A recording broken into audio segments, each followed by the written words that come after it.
పాటేస్తాం. అందరూ నిల్చొని జెండా లోపండి. సార్ కూడా జెండా ఊపుతారు. పాట ఏమని చెప్పి కోరుతున్నాను. ఆంధ్రప్రదేశ్ గడ్డ మీద విరబూసి తెలుగుదేశం జెండానే ఎగరేసి చంద్రన్నకే జై కొట్టను మన బీసీ.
రాజమండ్రిలో తలపెట్టినటువంటి జయహో బీసీ కార్యక్రమానికి ముఖ్య అతిథి బలహీన వర్గాల ఆరాధ్య దైవం మనందరి ఆదర్శప్రాయులు మన ముఖ్యమంత్రి గారు శ్రీ నారా చంద్రబాబు నాయుడు గారికి వేదిక పైన ఉన్నటువంటి తెలుగుదేశం పార్టీ కుటుంబ పెద్దలందరికీ రాష్ట్ర నలుచెరగల నుంచి విచ్చేసినటువంటి బలహీన వర్గాల సోదరీమణులారా, పాత్రికేయ మిత్రులారా, అందరికీ పేరు పేరున హృదయపూర్వకమైనటువంటి నమస్కారాలు, అభినందనలు తెలియజేస్తున్నాను. చాలా సంతోషంగా ఉంది. 1982 తెలుగుదేశం పార్టీ రాష్ట్రంలో పుట్టక ముందు జనాభాలో సగభాగం ఉన్నటువంటి మన బలహీన వర్గాలని ఓటు బ్యాంకుగా వాడుకున్నారు. మనల్ని ఆనసవేసే ధోరణితో అవలంబించారు.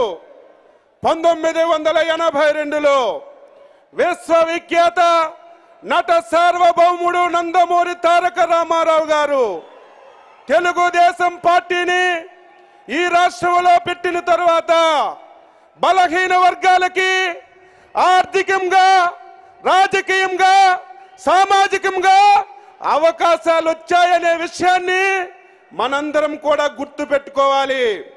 ఎన్టీ రామారావు గారు సినిమా రంగాన్ని విడిచిపెట్టి ఆంధ్రప్రదేశ్ రాష్ట్రంలో తెలుగుదేశం పార్టీ పెట్టారంటే బలహీన వర్గాల యొక్క పునాదుల మీద తెలుగుదేశం పార్టీ పుట్టింది. తెలుగుదేశం పార్టీ వేరు కాదు, బలహీన వర్గాలు వేరు కాదు.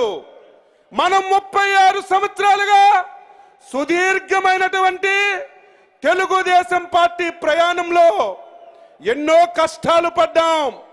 కొంతమంది వ్యక్తులు బలహీన వర్గాలు తెలుగుదేశం పార్టీతో ఉంటారని ఆ రోజు మన మీద ఉక్కుపాదం మోపినా సరే, ప్రాణాలు పోయినా సరే, మా జెండా తెలుగుదేశం, మా ఇల్లు తెలుగుదేశం అని 36 సంవత్సరాలుగా కష్ట నష్టాలలో పార్టీకి అండగా ఉన్నటువంటి బలహీన వర్గాలకి మన నాయకుడు చంద్రబాబు నాయుడు గాని, తెలుగుదేశం పార్టీ గాని జీవితాంతం సేవ చేసిన మీ రుణం తీర్చుకోలేమని ఈ సందర్భంగా మీ అందరికీ తెలియజేస్తున్నాను.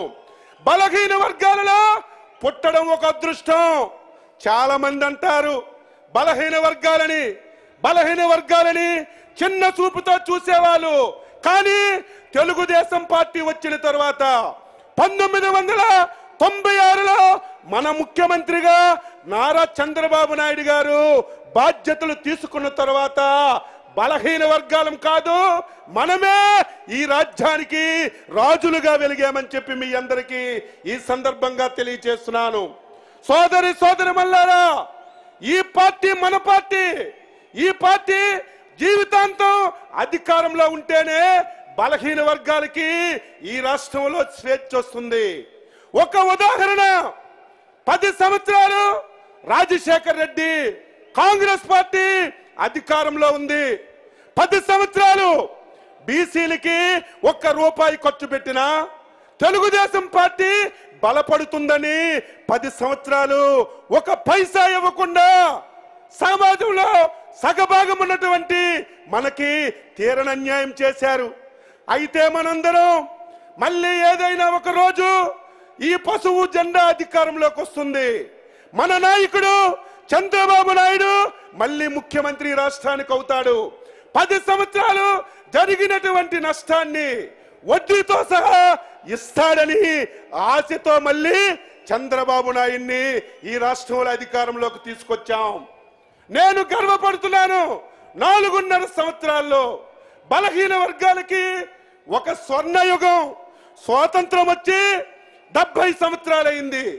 65 సంవత్సరాలు ఎంత అభివృద్ధి జరిగిందో 5 సంవత్సరాల్లోనే 65 సంవత్సరాలు అభివృద్ధి, సంక్షేమం మనకు అందించినటువంటి దేవుడు చంద్రబాబు నాయుడు గారని ఈ సందర్భంగా తెలియజేస్తున్నాను.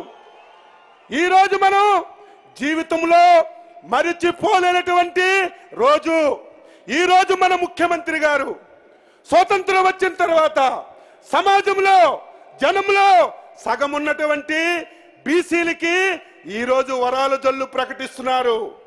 ఈ వరాల జల్లు రాష్ట్రంలో ఉన్నటువంటి ప్రతి ఒక్కరి యొక్క హృదయాలని తాకే వరాల జల్లు ముఖ్యమంత్రి గారు ప్రకటిస్తారు. సమయం లేదు. నేను ఒకటే మీ అందరికీ కోరుతున్నాను, ఎక్కడ ఉన్నటువంటి బలహీన వర్గాల సోదరిమణులారా, రాష్ట్రంలో ఉన్నటువంటి 2,50,00,000 మంది బలహీన వర్గ ప్రజలారా, 2 మాసాలు కాలికి గజ్జి కట్టుకొని తెలుగుదేశం పార్టీ చంద్రబాబు నాయుడు విజయానికి మీ అందరూ కూడా కృషి చేయాలని నేను కోరుతున్నాను. 2019లో మళ్ళీ మన ముఖ్యమంత్రిగా చంద్రబాబు నాయుడు అధికారంలోకి వస్తే మన బలహీన వర్గాలు ఈ రాష్ట్రానికి రాజరికం చేస్తామని ఈ సందర్భంగా తెలియజేస్తున్నాను. ఈ మధ్య కాలంలో తెలంగాణ నుంచి ఒక మంత్రి వచ్చాడు. ఈ రాష్ట్రంలో బలహీన వర్గాలని చంద్రబాబు నాయుడు చూడడం లేదని. ఏమయ్యా, నేను రాజమండ్రి జైహో సభ ద్వారా అడుగుతున్నాను, నువ్వు నిజమైనటువంటి బలహీన వర్గాలకు చెందినటువంటి మంత్రివైతే నీ రాష్ట్రంలో 36 కులాలకి కేసీఆర్ బీసీ నుంచి ఓసీ చేస్తే కనీసం నోరు మెదపలేని దద్దమ్మవు మా గురించి మాట్లాడతావని ఈ సందర్భంగా అడుగుతున్నాను.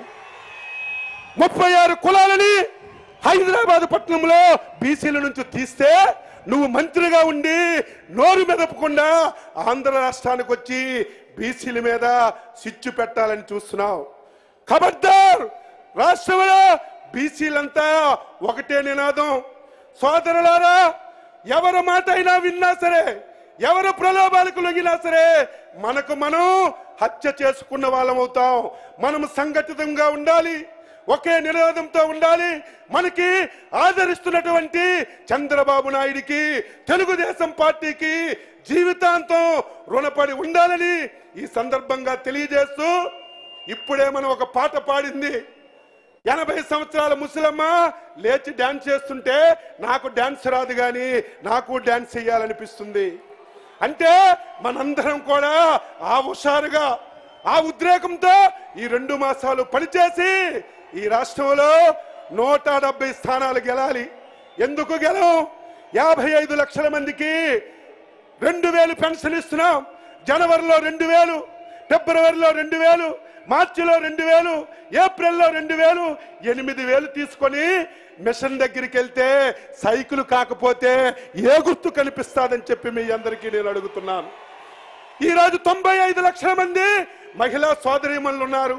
10,000 రూపాయలు ఒక సెల్ ఫోన్ తీసుకొని మిషన్ దగ్గరికి వెళ్తే మొగుడు చెప్పినా వినకుండా సైకిల్కి ఓట్లేస్తే 2 కోట్ల ఓట్లు మన బుట్టల్లో ఉండే 170 స్థానాలు సునాయాసంగా మనం గెలుస్తాం.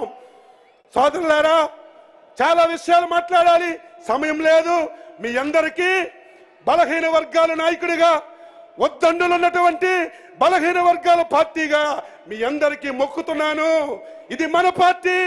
మనందరం చంద్రబాబు నాయుడిని రక్షించుకోవాలి, మళ్ళీ అధికారంలోకి తీసుకురావాలని మీ అందరికీ నేను కోరుతూ, ఈరోజు జప ఇంత విజయవంతమైంది. నేను ఎన్నో సభలు చూశాను, కానీ ఉత్సాహాన్ని చూస్తుంటే నాకు చాలా ఆనందంగా ఉంది.